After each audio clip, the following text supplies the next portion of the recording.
출판을 위해서 번역한 건데 출판비를 안 되면 어떻게 되냐. 개선이 되질 않으면 번역원이 제대로 갈까 이런 걱정이.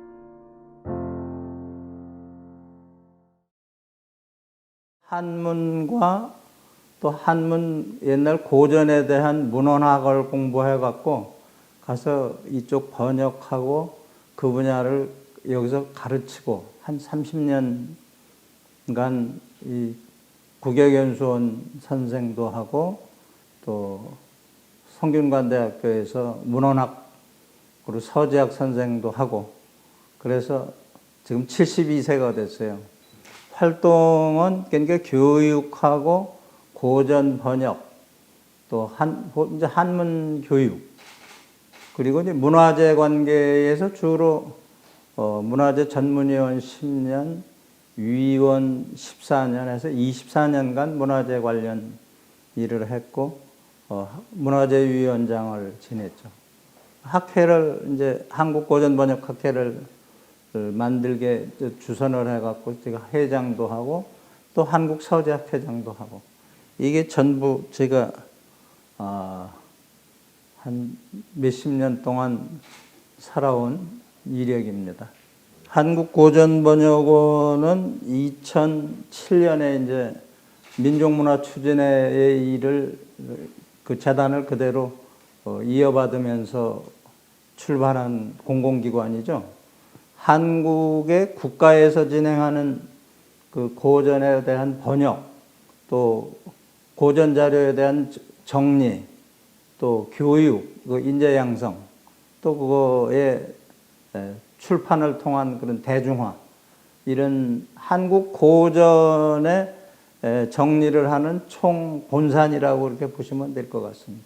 고전번역원의 대표적인 사업은 우선 기관 이름이 말하는 것처럼 한국 고전에 대한 번역이죠. 그동안 조선왕조실록, 또 요새 같으면 대통령실의 일기인 승정원 일기, 승정원 일기, 또 일성록, 또 조선시대의 중요한 문집이나 역사서의 번역입니다. 그래서 그 전반적으로는 한문으로 된 고전을 편찬 정리하고 또 그걸 번역하고 교육하고 한글로 된 고전을 대중화하는 그런 일이죠. 그러니까 우리가 문자 생활이 한글이 물론 뭐 세종 때 창제됐다고 그래도 문자 생활은 전부 한문으로 했거든요. 이제 한글만 쓴 지가 100년도 안 되는 상황이기 때문에 우리 역사에서 모든 중요 기록은 전부 한자로 되어 있고 그래서 그 한문으로 된 소수만이 읽을 수 있는 문헌들을 우리가 같이 읽을 수 있게 개방하는 거죠. 고전 창고의 대개방이라고 그럴까? 뭐 이런 개방 확산이다. 뭐 이렇게 말할 수 있습니다. 신라 때부터 조선 말까지의 한국인의 문집들을 전부 모아서 사고전서처럼 간행하자. 그 계획을 내서 제가 그 책임자를 맡고 해서 지금 나온 여기 민족문화추진회 시절 때부터 지금까지 제일 큰 우리 거 여기 고전번역원 거라고 말할 수 있는 게 한국문집총관이에요. 전체 500책인데 1259종의 문집이 들어가 있어요. 그래서 이제 그게 제가 여기 뭐 거의 이제 70이면 전역되기 때문에 인생으로 보면 제 일생을 가지고 보면 한국문집총관을 내가 만들므로 해서 그게 지금에 와서 또 고전 DB로 들어가서 다 누가 쓴 어느 동네에 대한 시나 무슨 역사가 작은 것까지도 다 검색이 되거든요. 그래서 내가 해서 내가 즐거웠고 또 우리 학인들이 제일 그 도움을 많이 받게 한 게 한국문집총관이다. 그래서 내가 무슨 논문을 쓰고 박사학위를 받고 책을 내고 이런 거 다 소용없고 한국문집총관 계획을 내가 짜고 내가 그 방향을 잡았다는 거 그게 제일 큰 일이고 다시 원장으로 온 다음에는 문집 말고 나머지 문집은 문인들의 저서니까 나머지 역사 또 무슨 그래서 자연과학 부분 뭐 이런 모든 나머지 전적들을 한국고전총관으로 계획을 몇 년 노력해가지고 2018년에 한국고전총관이라는 게 착수됐어요. 그래서 지금 이제 본교에도 올해 올라왔거든요. 그래서 이제 그 내가 여길 떠나더라도 계속해서 앞으로 10년 정도 지내면 한국문집총관과 같은 그런 규모의 책이 또 나올 거고, 그게 한국에서는 처음 있는 일들이에요, 다. 각 해의 중요 대학의 동양학 자료실에 가면 제일 큰 게 중국의 사고전서 말고는 한국의 문집총관이 지금 있거든요. 뭐 동경대학, 북경대학, 무슨 뭐 교토대학 이런 대학마다. 고전이라는 거는 글자 자체가 옛 고자에다가 책전자니까 오래된 책 고서하고 같은 거거든요. 근데 그 고서 중에서 전범이 될 만한, 아주 모범이 될 만한 그런 것들을 이제 고전이라고 부르는데, 고전을 얘기할 때 또 우리가 이제 뭐 논어는 많이들 보는데, 논어에서 공자가 뭐 온고지신이라고 말하는, 온고의 지신이면 가유의 사인이라, 옛 것을 익혀 갖고 새로운 것을 알아낼 정도의 상황이 되면 남 선생 노릇할 수 있다. 근데 온고만 하면은 지루하고 딱딱하고 의미가 없어 보여. 옛날 얘기 같죠. 근데 그걸 통해서 거기에 담겨 있는 의미를 새롭게 해석해서 지신을 하면, 그 뭐 우리식으로 우리나라에서 많이 쓰는 박재원의 글에 나오는 법고창신이라는 말이 온고지신 똑같은 걸 바꿔 쓴 거거든요. 이 것을 본받고 거기서 새로운 걸 만들어낸다, 창신한다 이런 건데, 지난 게 없이 새로운 걸 만들어내는 일은 하나도 없죠. 구약 전도서에 나오는 말에서 새로운 것, 태양 아래 새로운 것은 하나도 없느니라 이라는 말처럼 누군가가 다 생각했고 말했던 것들인데 그걸 자꾸 새롭게 바꿔서 말하는 거잖아요. 그래서 우리가 다시 씹어서 우리 새로운 걸 만들어내고 의미를 알아가는 데는 고전이 그거를 역할을 할 수 있게 가르치면 전혀 낡은 게 아닌데, 그냥 깊이 있게 그 의미를 가르치지 않고 그 형식만 가르치면은 아주 지루하죠. 거기에 그러니까 사람이라는 게 그 수천 년 된 책도 이야기도 우리가 재밌게 듣고 보는 것은 거기에 우리가 지금 살고 있는 세상하고 같은 면을 여전히 거기 데자부로 보이기 때문에, 그걸 보는 거지 전혀 아니면 안 보거든요. 그래서 고전이 그냥 옛날 사람들의 얘기가 아니라 아직까지 그 안에 우리 안에 들어있는 같은 의미를 찾을 수 있기 때문에 그걸 의미가 있게 되는 거거든요. 그렇죠. 제가 많이 늘 이런 뭐 남들과 얘기할 때에 지금 한국과학고등학교 옛날 보성고등학교 자리 있어요. 명륜동에. 거기 가면 그 마당에 큰 바위에 한 글자 크기가 이만해요. 이렇게 큰 글자로다가 네자가 써 있는데 금고일반이라는 네자가 써 있어요. 지금과 옛날은 같다. 일반은 같다는 뜻이에요. 지금이나 옛날이나 똑같다. 그러면 지금 뭐 옛날엔 그런 과학 문명이 발달하지 않아서 엉망인데 뭐가 같냐. 그게 그냥 물질이 같은 게 아니라 물질은 변해왔지만 사람들의 생각은 본질은 같다. 그래서 기본적으로 인류는 계속 뭐 발전해 왔다고 그래도 도구를 발전시켰지 그 기본적인 그 인간성이나 이런 건 안 바뀌거든요. 그래서 오늘 우리를 알려면 그 사람이 지나온 거를 어떻게 살아왔는지를 모르면 그 사람은 모르잖아요. 그래서 오늘과 오늘과 관계없는 일이 아니고, 그것처럼 오늘이 내일과 관계없는 게 아니고 오늘의 어제처럼 오늘이 바로 내일의 똑같은 거죠. 번역은 새로 얘기를 써내는 건 아니잖아요. 그죠? 이야기를 그러니까 소수 인원만 볼 수 있는 A 언어로 된 그걸 B 언어로 바꿔주는 거잖아요. 번역의 의의는 그 지식의 개방이에요.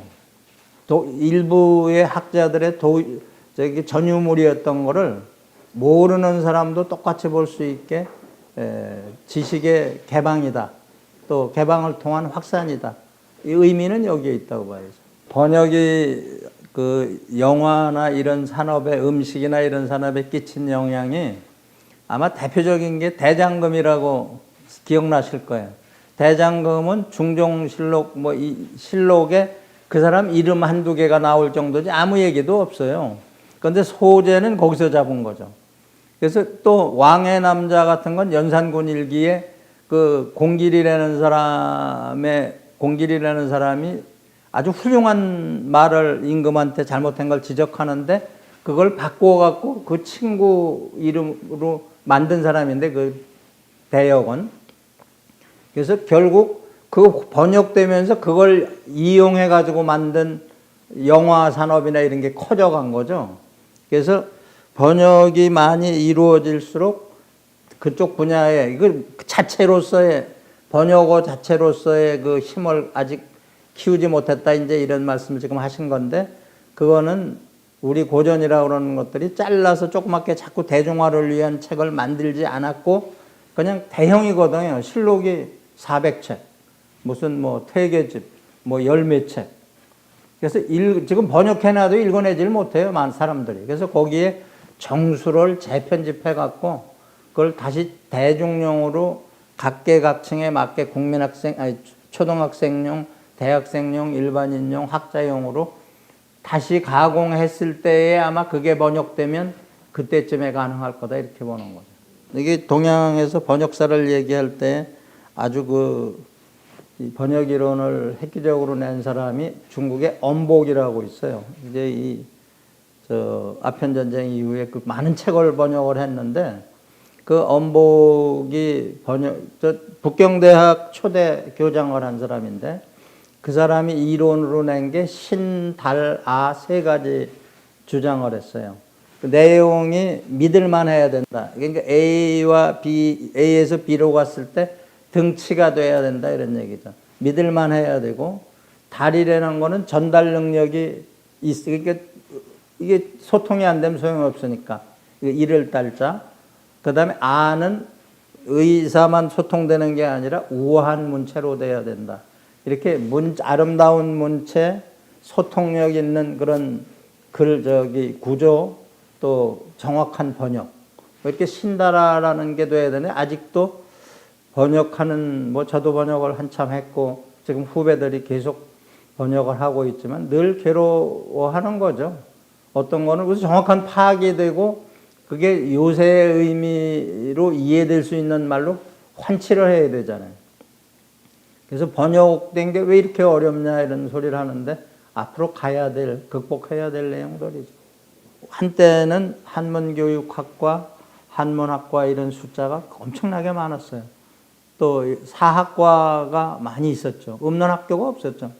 근데 근래에 오면서 차츰차츰 없어지고 이름도 역사문학과 무슨 이상하게 관광과 연결짓는 이렇게 또 그러니까 애매하게 이름이 바꿔져 가요. 문화 무슨 과 이렇게. 그래서 이름이라는 건 바로 정체성인데 그게 시들어갈 때는 이름이 알 수 없는 말로 바뀌거든요. 그래서 지금 이런 것들이 우선 그 보호학문이라는 말들을 요새 많이 하는 것처럼 역시 이쪽 부분도 이제 보호종으로 해서 특별 대책을 하지 않으면 앞으로는 우리의 역사와 문화와 모든 풍속에 대한 거를 지속적으로 언어를 가르치지 않으면은 못 배우죠. 그래서 정말 걱정이 많죠. 인문학에서 특히 한자의 영향이 교육이 빠져나가면서 모든 교육 자료는 전부 그때 생성된 건데, 그러니까 자료는 그대로인데 교육은 배우는 사람은 변했으니까 남의 나라가 돼가는 거죠. 번역원이 지금 한 1년에 한 250억, 200억에서 250억 뭐 사이를 갖고 지금 직원이 한 130명 정도 돼요. 그리고 밖에서 번역을 하는 사람들이 한 130명 정도 되고. 근데 이게 승종원 일기를 빨리 번역하지 않으면은 안 된다, 100년 걸린다, 이렇게 캐치프레이즈를 걸고 그 모토로 해서 고전번역원을 만들었거든요. 지금 딱 15년 전에. 15년 전이면 제가 60대, 50대 말 정도 될 때인데. 그래서 이제 처음에 만들어지고 나서 번역 예산을 준 다음에 예산을 안 올리니까 안 올리면서 자꾸 출판비를 깎아요. 그러니까 번역을, 원고를 300책 이상이 간행되지 않은 상태로 그냥 쌓여요. 그럼 또 그거 가서 막 이건 출판을 위해서 번역한 건데 번역을 출판비를 안 되면 어떻게 되냐. 이게 반복돼서 근본적으로 그런 개선이 되질 않으면 지금 뭐 하는 것도 지금 생각엔 이게 앞으로 번역원이 제대로 이게 갈까 이런 걱정이, 전 지금 인기가 한 뭐 반년 정도, 한 6개월 정도 지금 남은 상태인데, 그래서 일관성이 있어야 되는데, 모든 게 일관성이 있어야 되는데 일관성이 없다. 인문학에서 한문이 동양에서 차지하는 그 한문의 비중이라는 거는 영어를 넘거든요. 대학의 반도체 관계에 지금 뭐 난리가 난 모양인데, 그쪽에 육성으로. 이쪽에 그 정원을 갖다가 학생 자원은 정해져 있으니까 결국은 지금 각 대학마다 인문학 쪽의 정원들 잘라서 그쪽으로 보내는 쪽으로 아마 하고 있는 것 같은데, 뭐 한 며칠만 먹어보면 고기로다가 살 수가 없죠. 밥을 안 먹고 야채를 안 먹으면. 이 두 발이 한쪽이 아무리 세도 한쪽이 아니면 쓰지도 못하니까. 우리를 알고 우리가 누구라고 그 정체성을 정확하게 말할 수 있기 위해서도 그 한문이, 한자가 기초가 된 우리의 그 문화, 고전 문화에 대한 거를 자꾸 관심을 가져야 된다. 뭐 이런 말씀을 드리고 싶네요.